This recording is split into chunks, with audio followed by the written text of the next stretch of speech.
Hello అండి, welcome back to my channel. ఈ Sunday మీ అందరి కోసం నేను రాగి ముద్ద చికెన్ కర్రీ ఎలా ప్రిపేర్ చేసుకోవాలనేది చూపిస్తున్నానండి. చాలా ఈజీగా, చాలా త్వరగా, చాలా టేస్టీగా ఎలా ప్రిపేర్ చేసుకోవాలని తెలియాలంటే ఈ వీడియో తప్పకుండా చూడండి. ముందుగా నేను ఇక్కడ రాగి సంగటి ఎలా ప్రిపేర్ చేయాలనేది చూపిస్తాను. సో ఫస్ట్ టైం చేసే వాళ్ళు కూడా చాలా ఈజీగా, చాలా త్వరగా చేసుకోవచ్చండి. చాలా టేస్ట్గా ఉంటుంది. దానికోసం నేను ఇక్కడైతే రైస్ కుక్కర్లో ప్రిపేర్ చేస్తున్నానండి. రాగి సంగటి అనేది త్వరగా అయిపోతుంది కాబట్టి.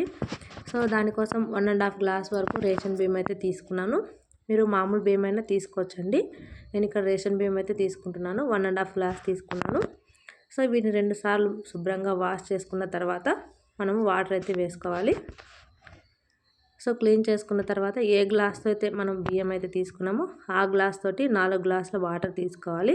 1 గ్లాస్ బియ్యానికి 4 గ్లాసుల వాటర్ అయితే యాడ్ చేసుకుంటున్నాను. ఇక్కడ 1.5 గ్లాస్ బియ్యం తీసుకున్నాను కాబట్టి 6 గ్లాసుల వాటర్ అయితే తీసుకున్నాను. అలాగే సరిపడా ఉప్పు వేసుకొని ఒకసారి అంతా కలిపేసుకొని మూత పెట్టి కొద్దిసేపు నానబెట్టుకుందాం. ఈలోపు మనం చికెన్ని మ్యారినేట్ చేసుకుందాము. ఇక్కడ నేను 1 కేజీ వరకు చికెన్ తీసుకొని శుభ్రంగా కడిగేసి ఒక గిన్నెలో తీసుకున్నాను.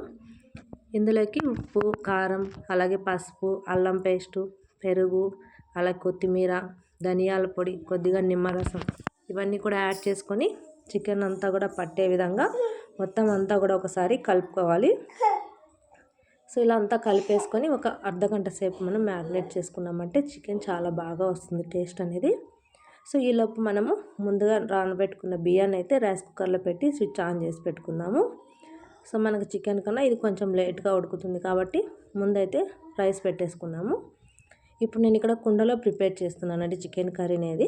స్టవ్ మీద కుండ పెట్టుకుని ఆయిల్ వేసుకొని ఆయిల్ బాగా హీట్ అయ్యాక నేను ఇక్కడ అయితే చెక్క, లవంగం, యాలకులు, దాంతోపాటు షాజీరా లేదంటే జీలకర్ర యాడ్ చేసుకొని అవి వేగిపోయిన తర్వాత ఆనియన్స్, పచ్చిమిర్చి, టమాటా ముక్కలు కూడా వేసుకొని బాగా వేయించుకోవాలి. ఇక్కడ మరి కొద్దిగా అల్లం పేస్ట్ అనేది యాడ్ చేసుకున్నాను.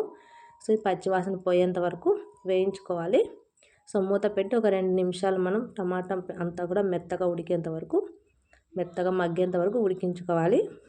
సో కుండలో ప్రిపేర్ చేస్తున్నాం కాబట్టి త్వరగా ఉడకడమే కాదు చాలా బాగా వస్తుంది టేస్ట్ అనేది కూడా. ఇప్పుడు టమాటా ముక్కలు కూడా మెత్తగా మగ్గిపోయిన తర్వాత ముందుగా మనము మ్యారినేట్ చేసి పెట్టుకున్న చికెన్ అంతా కూడా యాడ్ చేసుకోవాలి. సో చికెన్ యాడ్ చేసుకున్నాక ఒకసారి అంతా కూడా బాగా కలిపేసుకొని మూత పెట్టుకొని మనం ఉడికించుకోవాలి. సో ఫస్ట్ వాటర్ అయితే ఏమి యాడ్ చేయకూడదండి. మూత పెట్టుకొని ఒక 5 నిమిషాలు బాగా ఉడికించుకున్నామంటే మీడియం ఫ్లేమ్లో ఆ వాటర్ అయితే అందులో ఉన్న వాటర్ తోటి అవి ఉడికిపోతుంది.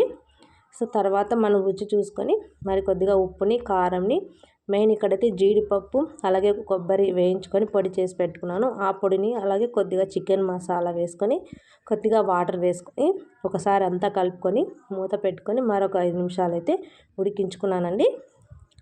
సో మనకి ముక్క అయితే మెత్తగా ఉడికిపోయింది ఇక్కడ.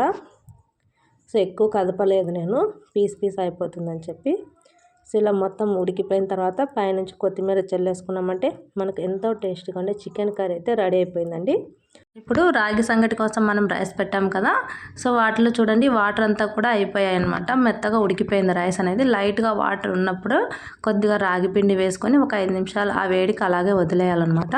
తర్వాత కింద దించుకొని ఇలా పప్పు కర్రతోటి కానీ లేదంటే సంగటికి అంటే రాగి ముద్ద చేసుకునే ఒక టెడ్ కర్ర ఉంటుంది కదా, దాంతో కానీ మొత్తం మెత్తగా మెదుపుకోవాలి. సో తర్వాత ఒక చిన్న ప్లేట్ తీసుకొని మనం ముద్దలాగా వేసుకోవాలి. ముద్దలాగా వేసుకోకపోయినా డైరెక్ట్గా అయినా పెట్టుకొని తినచ్చండి. సో నేను ఇక్కడ ముద్దలాగా వేసి ఒక క్లాత్లో పెడుతున్నాను, తడి క్లాత్లో. దీనివల్ల మనకు ఎక్కువసేపు అనేది కొంచెం వేడిగా ఉంటుందన్నమాట. సో మొత్తానికైతే మనం ఈ విధంగా రాగి ముద్దని చికెన్ కర్రీని అయితే రెడీ అయిపోయిందండి. చూసారు కదండి, చాలా సింపుల్గా చేసుకోవచ్చు, చాలా టేస్ట్గా ఉంటుందండి. తప్పకుండా ఈ సండే మీరు ఒకసారి ఈ విధంగా ట్రై చేసి చూడండి. ట్రై చేశాక ఎలా వచ్చిందో నాకు తప్పకుండా కామెంట్ సెక్షన్లో కామెంట్ చేయండి. మీకు ఈ వీడియో నచ్చింది అనుకుంటున్నాను. నచ్చినట్లయితే మన వీడియోకి ఒక చిన్న లైక్ చేయండి, అలాగే షేర్ చేయండి. ఇలాంటి మరిన్ని రెసిపీస్ కోసం తప్పకుండా మన ఛానల్ అయితే సబ్స్క్రైబ్ చేసుకోండి. Thank you for watching. Bye.